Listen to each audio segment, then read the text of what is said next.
bones in that small area. They found Lizanne's pelvis and one of her boots with her feet bones still inside it. Now, while that happened, the police were checking the phones and the camera, and between April 1st and April 3rd, the girls tried to contact emergency services a total of 7 times. And the first call was placed just a few hours after they reached the Mirador. So the first call was placed at around 4:30 p.m. And after that, they only turned the phone on once more to check out if there was a signal. They didn't call emergency services or didn't try to. They believe that Lizanne's phone ran out of battery on April 5th because that was the last time it was ever turned on. April 6th, Chris's phone was powered on. 77 attempts were made to try to unlock the phone, but all the attempts were unsuccessful. Now, the phone was switched on again on the 11th to check for a signal. I'm sorry, I'm just checking for the dates because I don't remember them well, and was left on for over an hour, but then it was switched off for the last time. Now, the weirdest parts of everything were not only the mobile phones, but the things found in the camera. They found the photos of the girls, and the first couple of times, the first few hours, it was just all smiles, hiking, taking selfies, enjoying their time. But as the afternoon wore on, some distressing signs began to show up, like they were either not so happy, or there was a picture of Lizanne looking back at Chris with a kind of, like looking back at her with a kind of strange expression on her face. It was not used for 6 days after that, but on April 8th, it was 90 pictures were taken between 1 a.m. and 4 a.m. And none of the girls were in the pictures except for one of them where you could see Chris's hair, but you could also see some blood on the skin. And another picture that you could see from the top of a ravine is something that looked like a dead body, but it is way too dark even after enhancement to see if it actually was a dead body.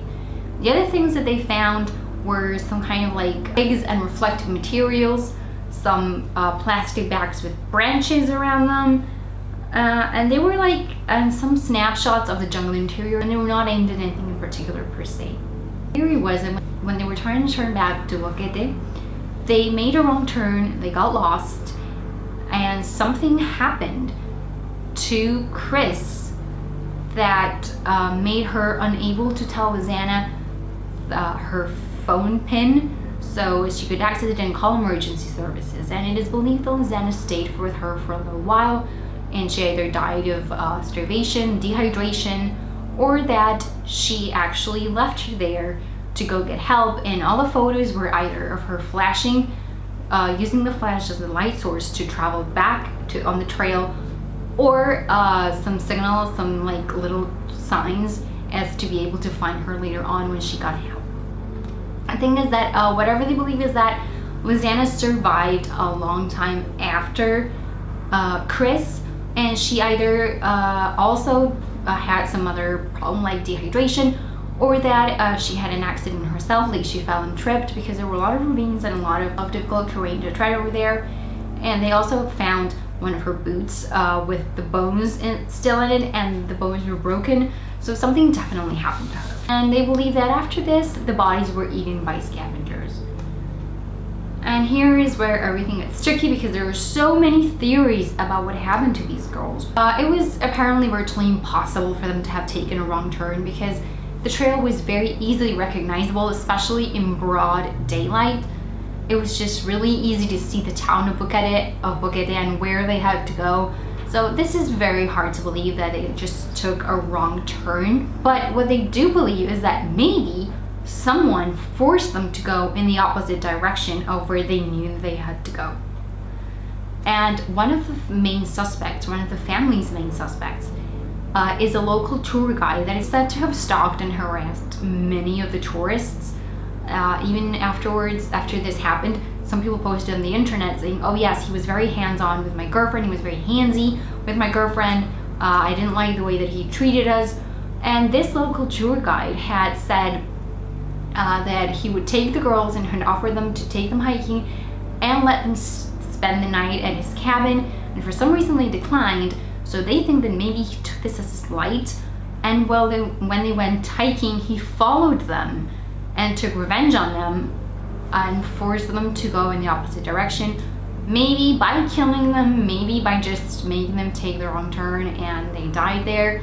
But he's particularly suspicious also because he's the one who found the remains, and the remains were found less than half a mile from his ranch. You want to take a wild guess? I mean, yeah, you know?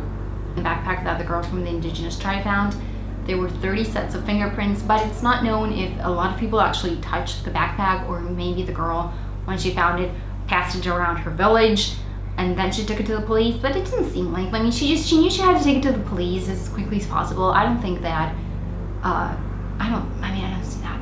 30 people touched it for no reason. I'm not sure.